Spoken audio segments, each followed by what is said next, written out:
Pentecôte, les thèmes que nous sommes en train de partager, je répandrai de mon esprit sur toutes les choses. Et je vous propose deux textes rapidement. Le premier c'est Joël 2, 28 et 29.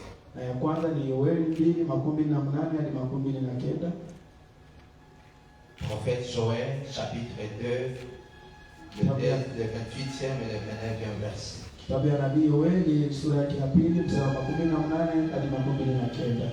Bible déclare après cela, je répandrai mon esprit sur toute chair.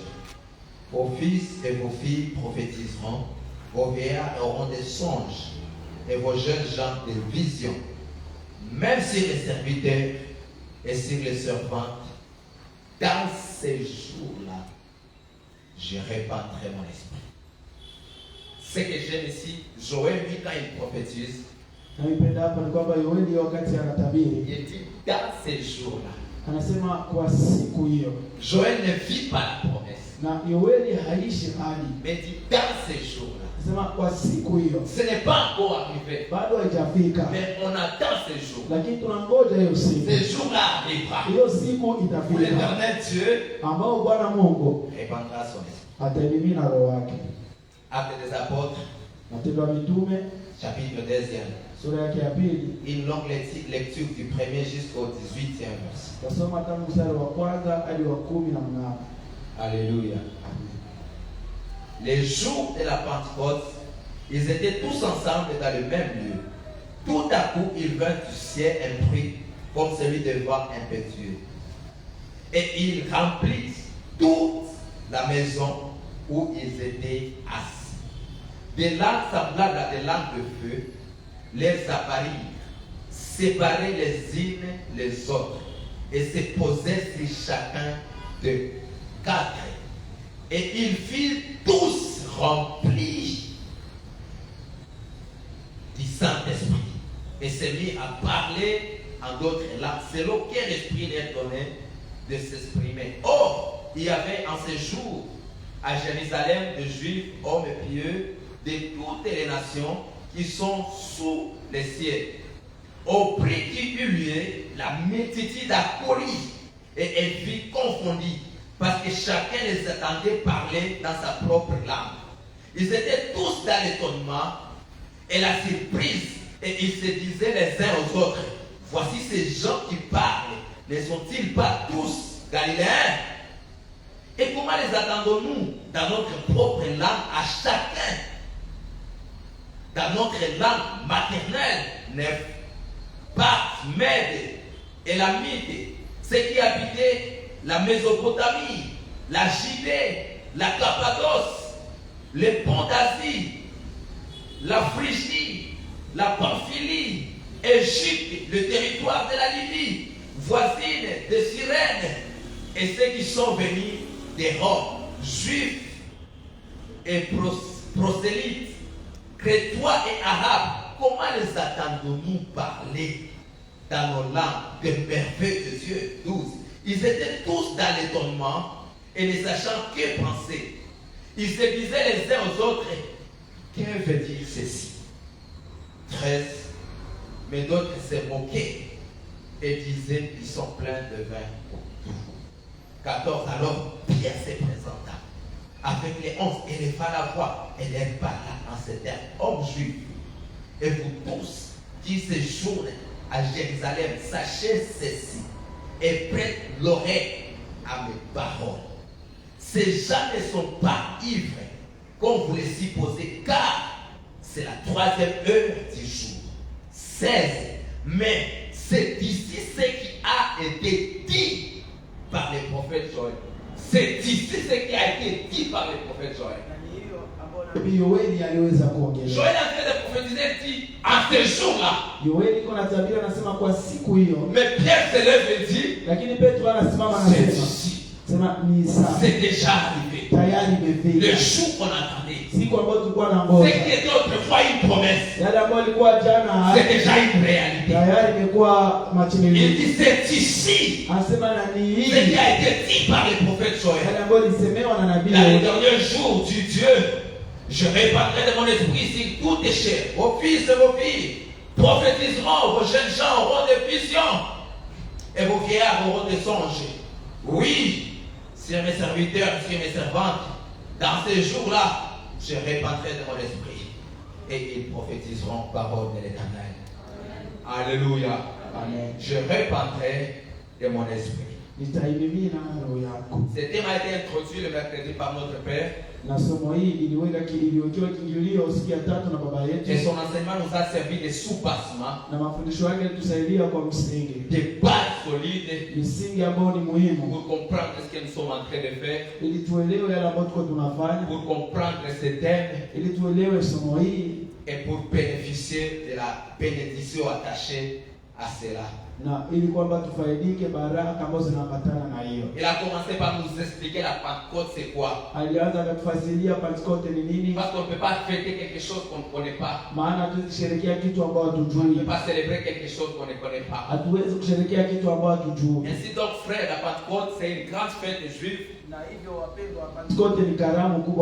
mais qui est devenue plus tard la fête chrétienne. Donc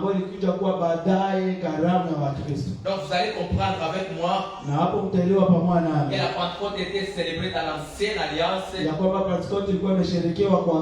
dans la nouvelle alliance nous célébrons la Pentecôte. Alléluia.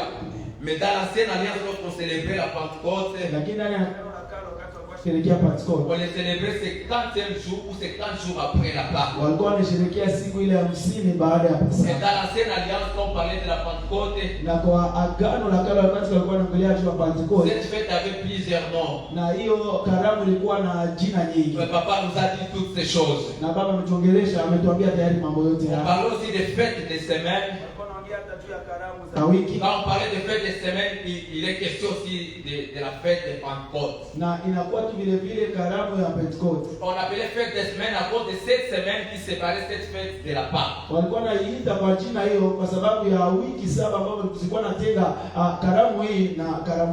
Cette fête aussi était appelée la fête de la moisson et de la récolte. Parce que cette fête intervenait juste à la fin de la moisson. Quand les gens terminaient à récolter, ils fêtaient, ils remerciaient Dieu pour la moisson que Dieu leur a donnée. Ainsi cette fête était appelée la fête de la moisson et récolte. Alléluia. Et troisièmement, cette fête était appelée fête des prémices. Fête des prémices, pourquoi? À cause des offrandes qui étaient déposées sur l'autel à ce jour-là. Le jour de Pentecôte, les gens venaient avec des prémices, les produits de leur champ, pour venir dire à Dieu merci pour ce que tu nous as donné. Et ils déposaient l'offrande sur l'autel ce jour-là. Comprenez donc bien, frères et sœurs, que cette fête était tout d'abord une fête essentiellement agricole et une fête d'action de grâce.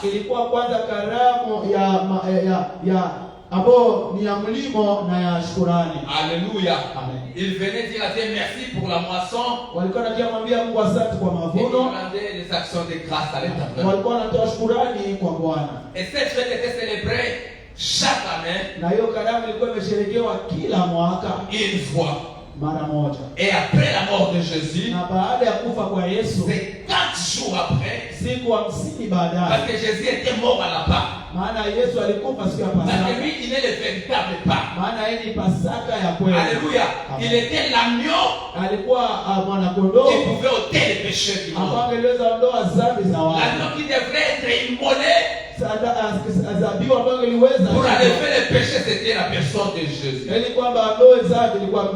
que dans l'Ancien Testament, on célébrait dans l'ombre. Mais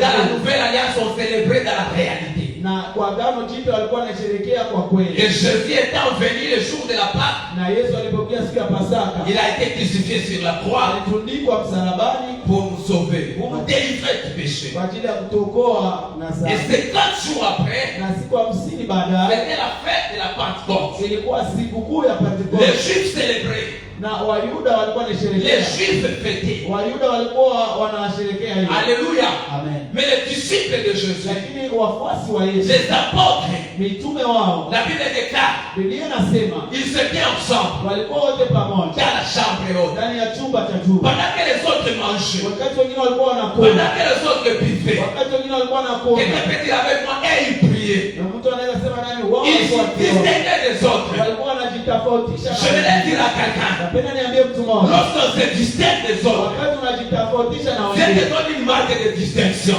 Bwana anakupa chapa ya Et ce utofauti. jour-là, quelque chose était Siku arrivé. hiyo siku kitu moja La kilifika. vision du Saint-Esprit Maono ya Roho Mtakatifu sur les apôtres. juu ya mitume. Pendant que les autres célébraient Wakati wengine walikuwa la wanasherehekea moisson, wanasherehekea pendant mavuno, que les autres dansaient, wakati wengine vivaient, wanacheza na kunywa, ce jour-là, Dieu a répandu son siku esprit. hiyo Bwana akaimimina Roho wake. Ainsi, dans la nouvelle alliance, Na hivyo ndani ya Agano Jipya, lorsque nous célébrons la Pentecôte, wakati tunasherehekea on Pentekoste, ne voit pas la moisson, pia tuone on ne mavuno, voit pas les récoltes, pia tuone mais on mavuno, voit les visions du Saint-Esprit. tunaona kushuka kwa Roho Parce que c'est Mtakatifu. le jour où Dieu a répandu son esprit Maana siku hiyo Bwana et alimimina ce Roho fut wake. la naissance de l'église de la grâce. Na ikakuwa kuzaliwa kwa kanisa ya kwanza. Donc, dans la nouvelle alliance, Ni kwamba ndani ya Agano la Jipya Pentecôte est célébrée Pentekoste et imesherekewa ça nous rappelle les visions du na Saint-Esprit. inatukumbusha kushuka kwa Roho Mtakatifu. Alléluia. Amen. Le Saint-Esprit. Roho Mtakatifu. Ici, il est question du Saint-Esprit. Hapa inakuwa sababu ya Roho Et Mtakatifu. par rapport à la Pentecôte, Lakini kulingana na Pentekoste, avant d'entrer dans mon message mbele nyingine ndani ya ujumbe et wangu, le fond de mon message, kilindini ya ujumbe wangu, laisse-moi apporter trois vérités acha nilete kweli tatu qui vont nous permettre de comprendre les choses. ambazo taturuhusu tuelewe mambo haya. Ces trois vérités représentent un parallélisme entre l'ancienne alliance et la nouvelle par rapport à la Pentecôte. Na mambo matatu hii inaonyesha kufanana katikati ya Agano la Kale na Agano Jipya kuhusu Pentekoste. La première chose, Na jambo la dans kwanza, l'ancienne alliance, ndani ya Agano la Kale la Pentecôte était une fête à célébrer. na Pentekoste ilikuwa karamu ya kusherekewa. Alléluia. Mais dans la nouvelle alliance, Lakini ndani ya Agano la Jipya Pentecôte est plus qu'une fête à célébrer. na inakuwa zaidi ya karamu, sikukuu ya C'est une kusherekea. expérience Inakuwa maisha que nous devons vivre. ambayo ni sharti tuishi. Alléluia. Et ils célébraient seulement, Wao walikuwa wanasherekea tu, et c'est tout, lakini ilikuwa inaishia pale une fois par an. mara moja kwa Leur mwaka, vie restait le même. na maisha yao yalikuwa Mais sur le yanabadilika. jour de la Pentecôte, Lakini hapa siku ya lorsque Pentekoste, Dieu a répandu son esprit, wakati Bwana alimimina Roho ce wake, n'était pas quelque chose qu'on pouvait faire et passer. haikuwa kitu ambacho aliweza kufanya na kupita. Après la Pentecôte, Baada ya Pentekoste, la vie des disciples maisha ya a mitume été changée radicalement. ilibadilika kwa kweli. Ce n'était pas seulement une fête à célébrer. Haikuwa tena karamu tu ya kusherehekea, C'était plus qu'une fête. ilikuwa zaidi ya Parce que siku, ça amenait un changement, maana ilikuwa inaleta une mabadiliko, transformation. ilikuwa inaleta Et cela mabadiliko. les a accompagnés jusqu'à le jour où nous continuons à bénéficier de Na cela. hiyo iliwasindikiza na ikatufuata hata mpaka leo, tunaendelea na faidika na hiyo. Je prie Dieu Naomba Mungu pour que les semaines que tu es en train de célébrer, ili kwamba semina hii ambayo tuko que tu tunasherehekea n'élimines pas seulement à célébrer, usiishie tu kwa siku mais que tu mbili, expérimentes quelque chose de particulier. uweze kuishi kitu moja ambayo ni ya Que tu upekee, vis quelque chose de spécial. uishi kitu moja ambayo ni ya Parce que upekee. pour nous, la Pentecôte est plus qu'une fête. Maana kwetu Pentekoste ni C'est une vie que zaidi nous ya devons vivre. ni maisha ambayo ni C'est une sharti puissance tuishi. que nous devons recevoir. Uwezo ambao sharti Je tupokee. suis parlant de son esprit. Il Yesu dit, akiongea tu Roho wake vous anasema allez attendre jusqu'à ce que l'esprit vienne. mtangoja mpaka Roho yakuje La puissance de Dieu vous couvrira. na uwezo wa Mungu Et itawafika, vous serez mes témoins. yaani mtakuwa mitoa Ça wake, a chambardé la vie. na ilibadilisha Ça a maisha, bouleversé la vie. ilipindua maisha. Parce que c'est une expérience que nous devons Maana expérimenter. ni jambo ambalo sharti tuishi. Je prie que tu expérimentes quelque Naomba chose. uweze kuishi kitu Alléluia. moja. Je prie que tu l'expérimentes. Uishi kitu Je moja. prie que tu reçois quelque Naomba chose. uweze kupokea kitu Je moja. prie que tu sois rempli Naomba uweze et que ta vie kupokea soit changée. maisha yako Que quelque ibadilike. chose de nouveau Kitu moja ambacho se ni passe mpya dans votre vie. ifanyike ndani ya Dans maisha la yetu. Pentecôte est plus qu'une fête. Maana Pentekoste inakuwa zaidi ya sikukuu kwetu. Alléluia. Alléluia. Alléluia. La Pentecôte. Pentekoste, Peuple de Dieu. taifa la Mungu. Sisi nous devons vivre là-bas. ni sharti tuishi Pentecoste. Nous devons vivre là-bas. Ni sharti tuishi sikukuu Je hii. sais que Jean dit, Napenda ile ambayo Yohana c'est anasema. Jean-Baptiste est en train de parler dans Matthieu 3:11. Yohana iko naongea ndani ya Mathayo Il est 3:11. en train de baptiser les gens. Iko nabatiza watu. Mais il dit, moi je vous baptise d'eau Anasema mimi nawabatiza kwa pour maji. vous amener à la repentance. Ili niwapeleke kwa kutubu. Mais celui qui vient après moi, Lakini anayekuja nyuma yangu, celui qui vient après moi, anayekuja nyuma yangu, il est plus puissant. yeye ni mwenye Je uwezo. ne peux même pas porter ce soulier. Siwezi hata vaa Il vous viatu. baptisera du Saint-Esprit Yeye atawabatiza na et roho du feu. na moto. Est-ce qu'il est déjà venu? Yeye ameshakuja Oui, il est déjà venu. Ndio tayari Je prie que Dieu te baptise Mungu de akubatize son esprit na roho et du feu. na moto pia. Alléluia. Amen. Si le baptême d'eau peut t'amener à la repentance, Kama ubatizo wa maji le unapeleka baptême du Saint-Esprit te donne plus que le pardon. ubatizo wa roho. Ah, je croyais que tu vas acclamer cela. Mzania unaweza kushangilia hiyo. Alléluia.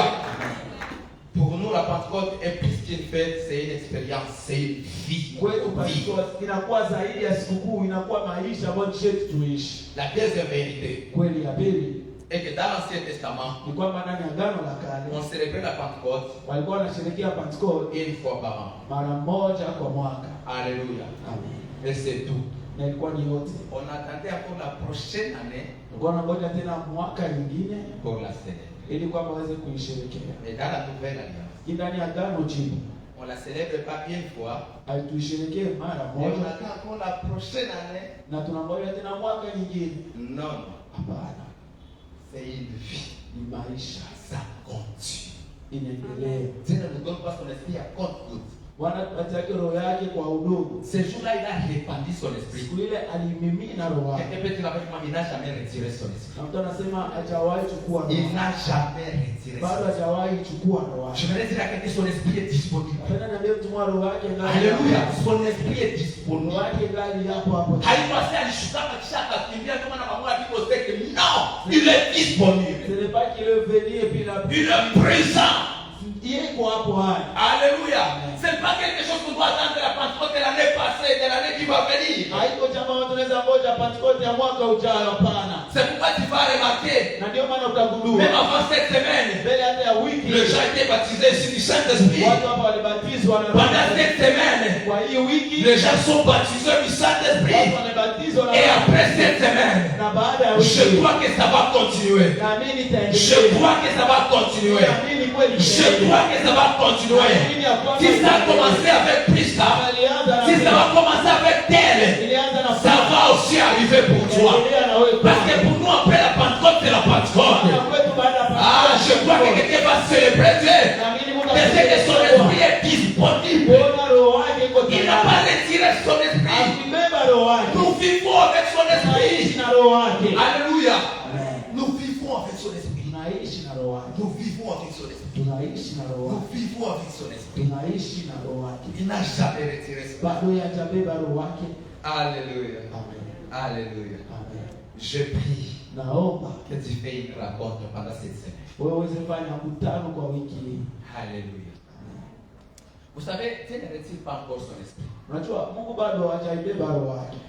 Vous savez, pour nous les chrétiens, Unajua kwetu wa Kristo son esprit nous sert de des choses. na roho yake inatusaidia kwa mambo Il y mawili. a beaucoup de choses qui peuvent être dites. Kuna kwa mambo mengi ambayo naweza Mais semeka. laissez-moi vous montrer des choses. Acha nionyeshe mambo mawili muhimu. La première chose Jambo la kwanza est que l'Esprit de Dieu. ni kwamba roho wa Mungu, Le Saint-Esprit pour nous, Roho Mtakatifu kwetu c'est un signe d'appartenance. inakuwa alama ya umiliki, Un signe d'appartenance. alama ya kuwa kwa fulani. Dans Romains 8, verset 9, Ndani wa Roma 8 mstari ule wa la kenda, dernière phrase, msemo wa mwisho, la Bible dit si quelqu'un n'a pas l'Esprit de Christ, il ne lui appartient pas. na Biblia inasema kama mtu ana roho wa Kristo Yesu wake, Donc le Saint-Esprit, c'est un signe ni kwamba Roho Mtakatifu ni alama d'appartenance. ya kuwa wa fulani. Alléluia. Amen. C'est un signe que nous appartenons à Dieu. Ni alama ambayo tunaonyesha kwamba tunakuwa wa Mungu. Il nous a scellé pour nous distinguer. Ametuwekea muhuri kwamba tutafautisha, Pour montrer que ce groupe ici m'appartient. ili aonyesha kwamba kundi hii inakuwa yangu, Un signe d'appartenance. alama ya kukua kwa. La deuxième chose, Jambo la pili, le Saint-Esprit c'est un gage. Roho Mtakatifu inakuwa Gage de notre héritage. inakuwa yale ambayo tumepewa kama alama ya urithi wetu. Alléluia. Amen. Ephésiens chapitre 1er, Waefeso sura yake ya kwanza les versets 13 et 14.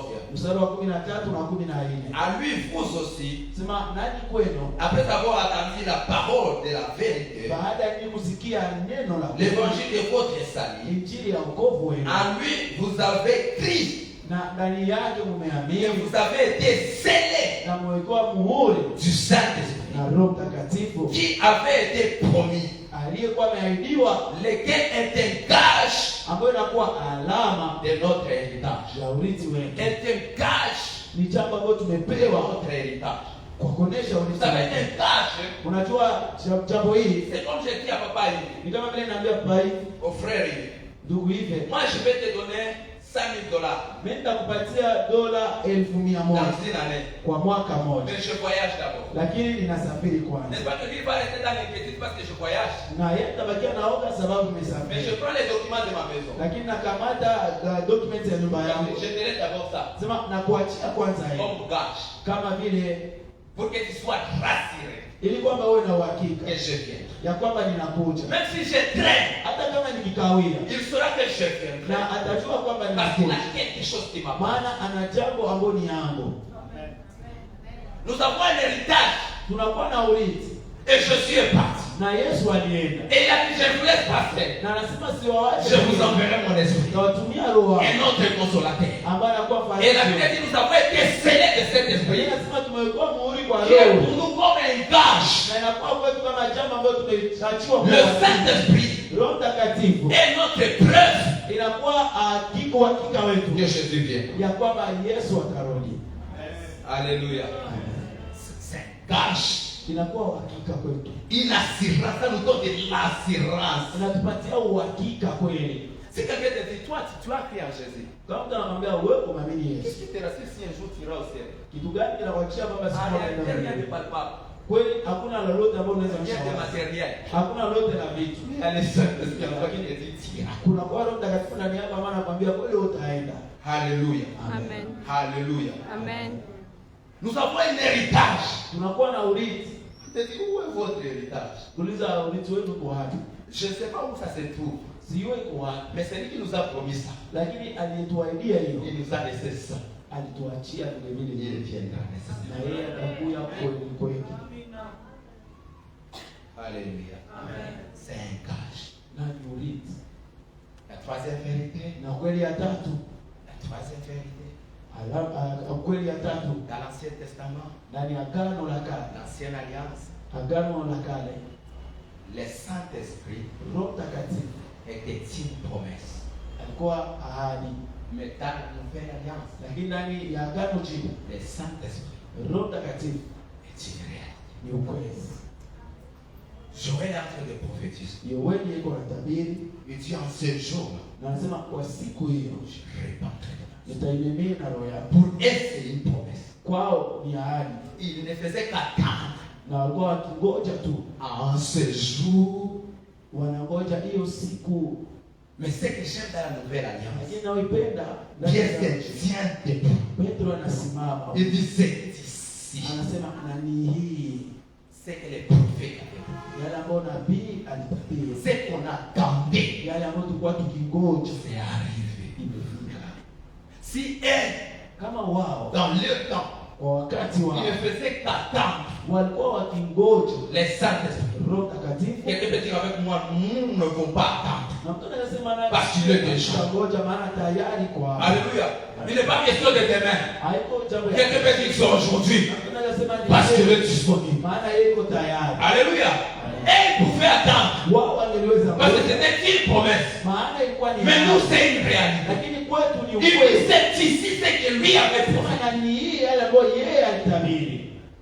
Alléluia. Amen. Qu'est-ce que nous devons faire? Kitu gani sisi tunaweza fanya? Vraiment, nous sommes mauvais d'attendre. Na kweli tuko mbali na kungoja.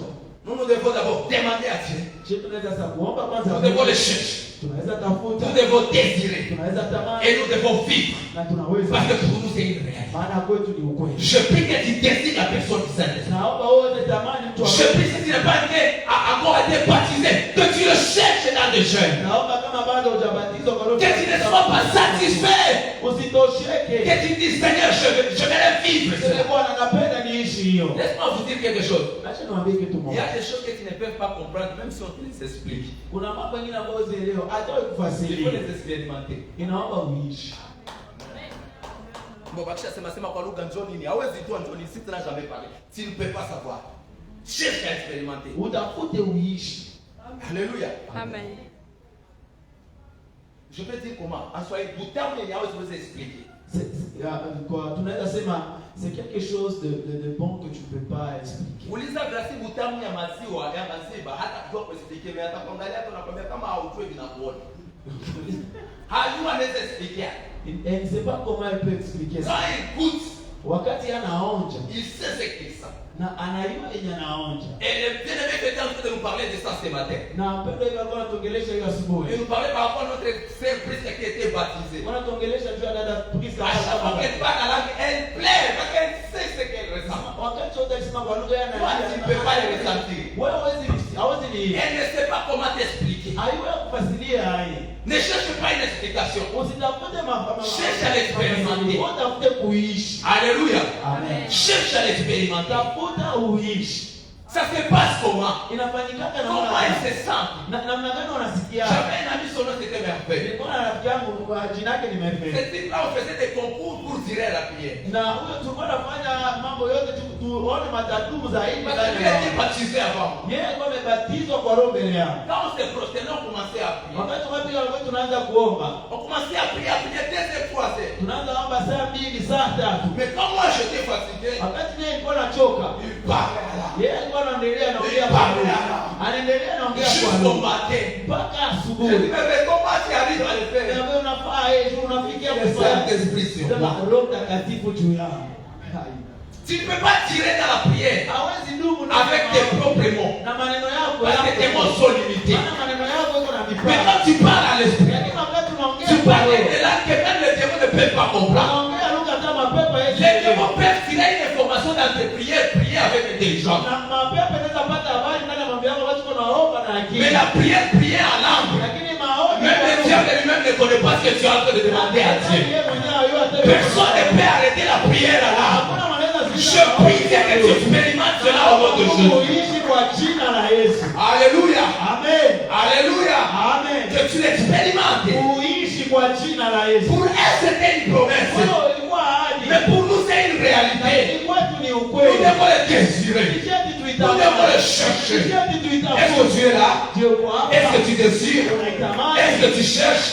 Tu descends faire selon ta foi au nom de Jésus. Utende kulingana na imani yako kwa jina la Yesu. Alléluia. Par rapport à l'esprit de Dieu, Kulingana na roho ya Mungu. on va parler des 3 dimensions qu'un chrétien croyant doit expérimenter. Acha niongee juu ya viwango tatu ambao Mkristo anaweza kuishi. 3 dimensions. Viwango vitatu. Mais avant de toucher les 3 dimensions, Lakini vile niongee juu ya viwango vitatu vile. laisse-moi juste te rappeler 3 choses. Acha nikukumbushe tu mambo tatu La kwanza. première des choses, Kitu ya kwanza c'est que le Saint-Esprit, ni kwamba Roho Mtakatifu c'est une personne. ni mtu. Ce n'est pas une chose. Haiko kitu. C'est il. Ni Il peut écouter. anaweza sikia, Il peut parler. anaweza sema, Il peut être content. anaweza Il furahi peut être triste. na anaweza kasirika. Il peut venir vers toi. Anaweza kuja kwako Mais aussi il peut te quitter. na anaweza pia enda. Alléluia. Amen. C'est une personne. Ni mtu. Pas une personne normale. Hapana mtu wa kawaida. C'est l'un des 3 personnes en Dieu, de la Trinité. Ni moja ya watu wa utatu On takatifu. parle de Père, Fils et du Saint-Esprit. Tunaongea Baba, Mwana na Roho Le Mtakatifu. Saint-Esprit, c'est l'un des. Na Roho Mtakatifu ni mmoja wao. Alléluia. Et les 3 forment un. Na wote watatu wanafanya mmoja. Le Saint-Esprit. Roho Mtakatifu. On peut prier le Saint-Esprit. Tunaweza omba Roho Il peut Mtakatifu. t'écouter. Na anaweza kusikia. Alléluia. Amen. Nous, on ne prie pas Si atuombake, le mari. atuombe On ne Maria. prie pas les prophètes. Atuombe nabii. On prie le Saint-Esprit. Tunaomba Roho On Mtakatifu. prie Dieu, on peut prier. Tunaweza omba Mungu, Il peut écouter le Saint-Esprit. anaweza sikia Roho Mtakatifu. Quelqu'un peut dire avec moi, c'est une personne. Wanasema ni Ce Mungu. n'est pas une chose. Haiko kitu. Deuxième fois, nous voyons les ignorants qui prennent le Saint-Esprit comme une chose. Wala mara nyingi tunaona watu wasiokuwa na ujuzi wanakamata Roho Mtakatifu kama kitu. C'est pourquoi quand tu es saint, tu fais n'importe quoi parce que tu crois que lui, il ne te voit pas. Na ndio maana sasa huko hapa huko wewe pekee unafanya vile unapenda unadhania yeye akuone. La deuxième chose, Jambo la pili, Le feu du Saint-Esprit, moto wa Roho Mtakatifu c'est une puissance ni uweza qui vient du Saint. ambao unatoka kwa Roho Mtakatifu. C'est une puissance. Ni uweza. Le feu que nous demandons, Moto ambao c'est tunaomba la puissance. ni uweza wa Roho Mtakatifu. Le Saint-Esprit est tellement puissant. Roho Mtakatifu ni mwenye Et uweza aucune puissance n'est puissante na hakuna uweza yenye inakuwa unaweza que le feu du Saint-Esprit. kuzidi moto wa Roho Mtakatifu. Lorsqu'il répand son feu, Wakati anamimina roho c'est yake une puissance. ni uweza. Alléluia. Amen. Comprenons bien que lorsque nous prions, Seigneur, donne-nous le feu du Saint-Esprit. Tuelewe wakati tunaomba Bwana tupatie moto wa Roho Il est question Mtakatifu. de la puissance du Saint-Esprit. Tunaomba uweza wa Roho Mtakatifu. La troisième chose, avant de parler des dimensions, Jambo la tatu mbele niongee juu ya viwango. ici je parlerai de l'onction. Hapa nitaongea juu ya upako. L'onction, Upako c'est une portion ni kiwango tu, de la puissance du Saint-Esprit ni upande wa uweza wa Roho Mtakatifu accordée à un homme inayotolewa kwa pour Mungu une mission bien précise. kwa ajili ya kazi ambayo inakuwa Cette kamili. onction est venue sur toi, Upako hiyo imekuja juu yako, soit pour accomplir un dessein, kwanza kwa ajili ya kutimiza mapenzi, soit pour devenir la personne que Dieu attend que tu deviens. ili kwamba na tena ili kwamba wewe mtu ambaye Mungu anapenda wewe uwe. Donc ici, tu dois comprendre que Dieu ne te veut pas pour rien. Hapo telewa kwamba Mungu akupake kwa Il ne te Mungu. veut pas seulement pour nous aider les faire, ouais. Non, non, non, non, non. Il te veut pour quelque chose. Wafurahi sana nimempaka ili hapana, anakupaka kwa ajili ya kazi fulani. C'est pourquoi quand tu demandes, Seigneur, donne l'onction, je te pose la question, qu'est-ce que tu vas en faire avec? Na ndio maana wakati tunaomba Mungu nipe upako anakuuliza utaifanyisha Je ne te nini? veut pas pour jouer. Mungu akupake juu ya Tu kucheza ignoras ces choses. na kwa kutokujua Il mambo y a haya. des gens qui sont loin. Kuna watu ambao wamepakwa On les voit en train de blaguer avec l'onction. na tunaona kuchezesha upako. À chaque fois que Dieu te voit, Wakati wote Mungu akikupaka, si tu n'as pas encore découvert ton appel, hata kama bado hujagundua sache que wito wako, cette onction, ujue kwamba upako le ile fait que tu es appelé à quelque chose, inafunua kwamba umeitwa kwa kitu il moja. ne te voit pas pour rien. Akupake kwa Il te Mungu. voit pour accomplir quelque chose. Akupaka kwa ajili ya kutimiza Tu kitu. es loin, Umepakwa tu as de l'onction. na upako. Qu'est-ce que tu es censé faire pour Dieu Unashindwa kufanya nini et kwa pour Mungu? influencer cette génération Ili kwamba uvunje et pour tourner le regard des hommes ili ugeuze vers les propriétaires de l'onction. kwa Mwenyezi upako. Mungu onction, défend nini? Tu vas faire quoi? Tu dois comprendre que c'est pour une mission. Je tuelewe kwamba ni kwa ajili ya kazi. Mungu akikupaka mafuta. Si tu es loin, Mungu pose quelque chose confine niko na pindo onekana comme il représentant. y a une poste qui est vide et Dieu veut que tu ailles là-bas pour lui représenter. C'est pourquoi Israël a vu la chose de dire l'esprit de Dieu est sur moi. Na ndio maana ndani ya Isaya vile wanasema roho wa Bwana ni juu Il yangu. m'a ouais Na amenipaka pour. kwa ajili ya. Laisse-moi te poser la question. Pourquoi tu vas te loin ce soir? Nikuulize, Mungu atakupaka juu ya nini magharibi ya leo? Qu'est-ce que tu vas faire avec? Utaifanyisha nini? Ça arrive des fois nous prions, Inafikia tunaomba on n'est pas exaucé. hatujibiliwe. Parce que nous prions comme des grandes personnes. Tunaomba Nous sommes des enfants tunakuwa watoto et nous prions les choses des grands. na tunaomba mambo ya Dieu wakubwa. dit je ne te donne pas. Na Mungu anasema sitakupatia. Parce que l'onction c'est nourriture des grands. Maana upako ni chakula ya wakubwa. Wakati chakula yako kama upima hata mtoto alia tu peux pas lui donner. Il ne connaît pas la valeur. Haiyo thamani yake. Pour lui c'est une punition. Kwake ni Quand lazima. tu es loin pour rien, il te punit. Wakati Parce que l'onction te tira. maana upako utakuua. Amen. Yes. Alléluia. Amen. L'onction c'est une substance, Upako ni mambo, une portion ni ubani que Dieu donne ambao Mungu anatoa pour une mission. kwa ajili ya kazi. Je vais terminer par ceci. Tamaliza na hii 3 dimensions. viwango vitatu. La première, Kiwango ya kwanza c'est recevoir l'Esprit de Dieu. ni kupokea roho wa Mungu. Recevoir l'Esprit. Pokea roho wa Mungu. Lorsqu'on donne à Jésus sa vie, Wakati wanapatia Yesu maisha, tu as écouté la parole de Dieu. umesikia neno ya Tu Injili, crois cette parole. unaamini hiyo Tu neno, crois l'évangile. unaamini Tu Injili, te répands. unatubu, Tu te fais baptiser. unabatizwa. Qu'est-ce que Dieu te donne? Mungu anakupatia nini? C'est son esprit. Patia roho wake. Là, tu reçois son esprit. Hapo unapokea roho yake. Alléluia. Amen. Ceci, c'est pour les enfants. Na hii ni kwa ajili ya watoto wa Mungu. Tous les enfants. Watoto wote wa Mungu, Alléluia. Qui ont crié. wote ambao Pas wameamini. ceux qui ont fait semblant de le faire. Hapana wale ambao wamejifanya kuitika Si Yesu. vraiment tu es enfant de Dieu, Kama kweli uko mtoto wa ce Mungu, qu'il te donne, c'est son esprit. anakupatia roho wake. Actes des apôtres, Père Dieu. Matendo ya Mitume 2:38. C'est 38, pardon. 38. C'est après la prédication de Pierre. Ni baada ya mahubiri ya Petro, Ceux qui ont crié à la parole, wale ambao waliamini ils neno ont posé la question à Pierre. wakauliza Petro, Tufanye nini? que pouvons-nous faire? Et dans 38, Pierre réplique et dit, Na kwa 38 Petro anajibu, repentez-vous sema mtubu et que chacun de vous soit baptisé na kila mmoja wenu abatizwe au nom de Jésus. kwa jina la Et vous Yesu recevrez les dons du Saint-Esprit. na mtapokea zawadi ya Roho Dieu te Mtakatifu. donnera son esprit comme un don. Mungu atakupatia roho yake kama zawadi.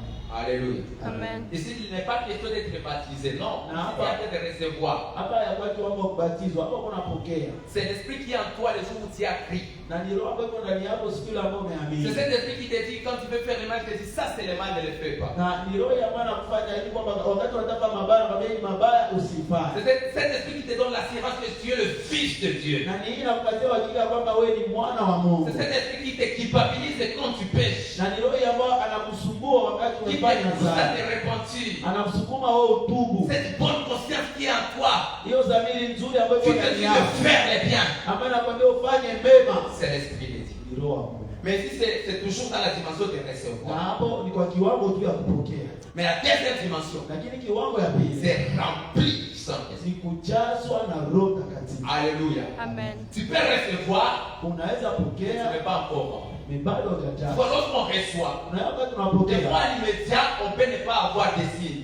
kwa wakati ule ule unaweza kuwa hauna alama yoyote. Les signes visibles à l'immédiat où tu es en train de le Kwa recevoir. wakati ule ule hauna alama yoyote ambayo Mais umefanya. lorsque tu es baptisé du Saint-Esprit, Sasa wakati umebatizwa na Roho Mtakatifu, là c'est une dimension. hapo ni kiwango. Il y a toujours des signes. Kunakuwa tu alama. Actes des Apôtres, chapitre 2. Matendo ya Mitume sura yake ya Le pili. verset 4, la Bible dit, ils furent tous remplis du Mstari wa Saint-Esprit. 4 Biblia inasema wote wakajazwa na Roho Mtakatifu. Des lacs semblables à des lampes de feu. Na ndimi kama ndimi za moto. Le signe particulier, Alama ya upekee c'est de parler à l'âme. inakuwa kusema kwa lugha. Alléluia. Amen. Là, tu es baptisé. Hapo umebatizwa. Ce baptême, c'est un privilège. Na ubatizo hii ni C'est aussi faida. un devoir pour un chrétien. Na inakuwa pia wajibu kwa kila Nous mtu. devons être baptisés. Sisi tubatizwe na Roho Mtakatifu. Si tu as déjà reçu, Kama umepokea, désire être baptisé. tamani ubatizwe. C'est une dose expérience Ni kiwango ambacho ni qui ne te ajabu. laisse pas indifférent. Ambayo ikuache bakie yule yule. Là, tu deviens ivre du Kama Saint-Esprit. unakuwa umelewa na Roho Mtakatifu. Personne ne peut te contrôler. Hakuna mwenye anaweza tena C'est kuongoza. une grande puissance. Ni uweza mkubwa. Là, tu es baptisé du Hapo Saint-Esprit. umebatizwa na Roho Mtakatifu. Alléluia. Amen. Le baptême du Saint-Esprit. Ubatizo wa Roho Mtakatifu Quand tu es rempli. ni wakati umejazwa. La troisième dimension, Kiwango ya tatu c'est quand tu es revêtu. ni wakati umevikwa. Vous savez, on est baptisé une seule fois, Unaya tumebatizwa mara moja, mais un chrétien peut expérimenter de divers revêtements. na mtu anaweza kuishi kuvikwa kwa mara nyingi. C'est comme une augmentation. Ni kama vile kuzidishwa, kuongezwa. C'est comme une onction, une fraîche onction. Ni kama vile upako upya juu yako. Ainsi, même si tu as déjà été baptisé, Na hivyo hata kama des umebatizwa, fois dans nos réunions, tu peux être touché, toi, là, tu es revêtu. ndani ya mkutano wetu unaweza kuzwa hapo tena umevikwa. Dieu te donne encore une dose. Mungu anakupatia tena kiwango kipya. Pour un défi, Kwa ajili ya changamoto. Dieu peut fulani, te revêtir de sa puissance. Mungu anaweza kuvika na Pour une mission, Dieu peut te revêtir. kwa ajili ya kazi Mungu anaweza kuvika na roho yake. Ainsi, même si tu as déjà reçu, Na hivyo hata kama tu umepokea, dois désirer être baptisé. unaweza tamani. Et même si tu as déjà été baptisé, Na hata kama tu dois désirer dans des réunions comme celui-ci, recevoir quelque chose de plus. upokee kitu mambo ni Je prie que tu reçois quelque chose de plus. upokee kitu mambo ni zaidi. Et ce jour-là, Na siku hii à la Pentecôte, kwa Pentecost, vous savez bien, mes frères et sœurs, na yo wapendwa kaka dada, à ce qui concerne les trois dimensions, inahusu viwango vitatu tu hivi. peux les expérimenter les trois à la fois. Unaweza kuishi vyote vitatu mara moja. Ça peut arriver à la fois, pouf, tu reçois, tu es rempli et tu es revêtu. Ça peut arriver. Na nawe unaweza pokea mara moja, unapokea umejazwa na umevikwa. Hiyo kwa Ça dépend de ta soif. inatokana na kiu yako, Ça dépend du caractère de la réunion. inatokana na hali ya Ça mkutano, dépend de la dose que tu as déversée. inatokana na kiwango ambao Mungu amemimina. kumimina. Ça dépend aussi de sa grâce. De sa Natokana souveraineté. pia na neema yake na kupenda kwake. Mais aussi tu peux les expérimenter un par un. Lakini pia unaweza pia kuyaishi moja baada ya Pourquoi nyingine. tu peux donner à Jésus aujourd'hui ta vie? Ndio maana unaweza kupatia Yesu leo maisha Tu yako. fais dès ça, tu n'es pas encore rempli. Unafanya miaka 2 bado Ça hujajaza. peut même aller jusqu'à 10 ans. Unaweza kwa miaka Ça 10 peut même aller jusqu'à 20 ans. na hata miaka 12. Ça dépend de ta soif. Inatokana na De kile la manière dont tu désires. kwa namna ambayo unatamaa. Ça peut venir d'une manière séparée. Inaweza kuwa kwa namna ambayo ni tofauti. Alléluia. Amen. Troisième chose, Jambo la tatu ça peut être communautaire. inaweza kuwa ya C'est-à-dire Dieu peut répandre son esprit sur un groupe de gens. Mungu anamimina roho yake juu ya Comme kundi le la jour watu. de la Pentecôte. Kama siku ya Pentecost. Alléluia. Amen. Ici, ça peut venir plusieurs personnes à la Hapa fois. inaweza kuwa watu wengi mara moja. Comme ça peut être individuel. Kama inaweza kuwa Ça peut être sur l'un, utafikia kwa moja, demain sur l'autre, kesho kwa après mwingine, demain c'est quelqu'un d'autre. kesho kwa mwingine. Ici, oui. Hapa ndio, Après ce message, oui. baada ya ujumbe hii ndio, Après une semaine, oui. baada ya wiki tena unaishi. Je clignote quelque chose pour terminer, je conclue. Nitangulia kitu mwana namaliza naweka kifungo. Alléluia. Amen. Alléluia. Amen. Les jours de la Pentecôte, Siku ya Pentecost, là où Pierre est en train de parler. mahali ambapo Petro yuko naongea. Et la Bible dit dans Actes des Apôtres, Leo nasemana na matendo ya ils mitume. étaient tous ensemble. Walikuwa wote pamoja. Le Saint-Esprit Roho Mtakatifu. s'est répandu son esprit. Bwana alimimina roho. Mais premièrement, c'était sur les apôtres. Ya kwanza ilikuwa juu ya Donc il y mitume. avait les gens de toutes langues, Na hata kulikuwa watu wa de kila toutes races, ya kila raia. les pieds même. Na watu wenye Mais elle n'avait kujua pas réussi. hata wao wakupokea. Premièrement, pourquoi on ne reçoit pas? Ya kwanza sababu Pourquoi on n'est pas rempli? sababu gani hatujazi? Les apôtres avaient réussi, Mitume walipokea. même parce qu'elle avait crié en Jésus. Kwanza sababu wao waliamini Yesu. Est-ce que tu crois en Jésus? Je unaamini Yesu.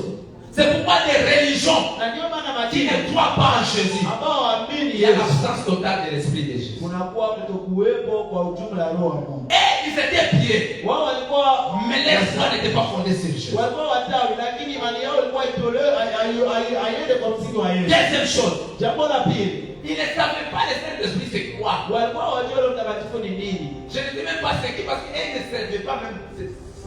Sisema hata ni nani. Wao kwao Roho Mtakatifu haifai C'est julikana. pourquoi ils étaient étonnés. Ndio maana walikuwa wameshangaa. Ça veut dire qu'ils sont ivres Wanasema wamelewa. d'obéir.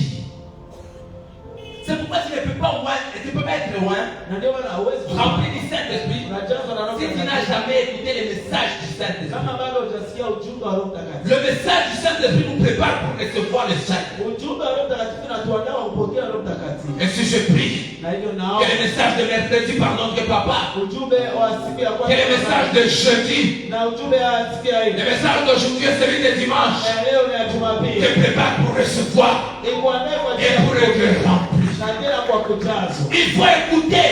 Inaomba kusikia. À un certain moment, Pierre prêchait. Wakati mwa Petro Il alikuwa avait na rencontré des chrétiens. alikutana na Ils Wakristo avaient demandé est-ce que vous croyez en Jésus? Ils ont dit oui. na akasema, je, unaamini Yesu? Ndio Ils avaient tunaamini. été baptisés par le Saint-Esprit. Wabatizo wakati na Roho Mtakatifu. C'était cette foi. Nasema roho On nini? n'a même jamais entendu. Nasema hata siku moja tuyasikie. Il les a prêchés. Il Akawahubiri, les a parlé. Il akaongelea. les a imposé les mains. Wakati wanaoshia Ils mikono s'étaient remplis. wakajazwa na Parce Roho qu'ils ont Mtakatifu. écouté. Maana walisikia. L'ignorance, la Kutokujua, manque de connaissance de la personne du Saint-Esprit kutokuwa na ujuzi juu ya Roho Mtakatifu nous bloque. inatufunga. C'est ce que dans les années passées, Ndio maana ndani ya miaka iliyopita dans les églises, lorsque quelqu'un rempli du Saint-Esprit, wakati mtu alikuwa anajazwa na Roho Mtakatifu, les serviteurs venaient pour chasser les démons. watumishi walikuwa wanaenda kufukuza Ce ne mapepo. sont pas les démons. Haiko mapepo. Alléluia. Amen. Alléluia. Amen. Le Saint-Esprit. Roho Mtakatifu, La dernière chose, jambo la mwisho c'est la foi, ni imani, la soif. kiu. Les apôtres, Mitume pendant que les autres fêtaient, wakati wengine walikuwa wanasherehekea, ils étaient dans la chambre. wao walikuwa ndani ya chumba, Parce que Jésus les avait dit, vous allez attendre. maana Yesu alikuwa amemwambia Ils mtangoja. attendaient quelque chose. Walikuwa wanangoja kitu moja, Ils désiraient. walikuwa wanatamani. Qu'est-ce que tu attends ce soir? Unangoja nini jioni? Qu'est-ce que tu attends pendant ce moment? Maangalia leo kwa Lorsque tu sababu n'attends rien, wakati wa ngoja rien n'arrive. hakuna La litakalo. soif, Kiu, le désir. kutamani. Ce jeune a été pied, Wao watu walikuwa mais il ne watawa, désirait rien. lakini walikuwa watamani. Ils n'attendaient rien. Walikuwa wangoje Lorsque kitu. nous venons dans de telles réunions, Wakati wakienda na mikutano et on kama ne hiyo, désire rien, na tutamani kitu. comment voulez-vous Namna gani mnapenda qu'on expérimente sa puissance? tuishi uweza wake? Désire-t-il quelque chose? Je unatamani kitu Un moja revêtement peut-être. na labda ni kuvikwa, Être rempli. kujazwa, labda Recevoir. kama kupokea. Que Dieu bénisse sa parole. Mungu abariki neno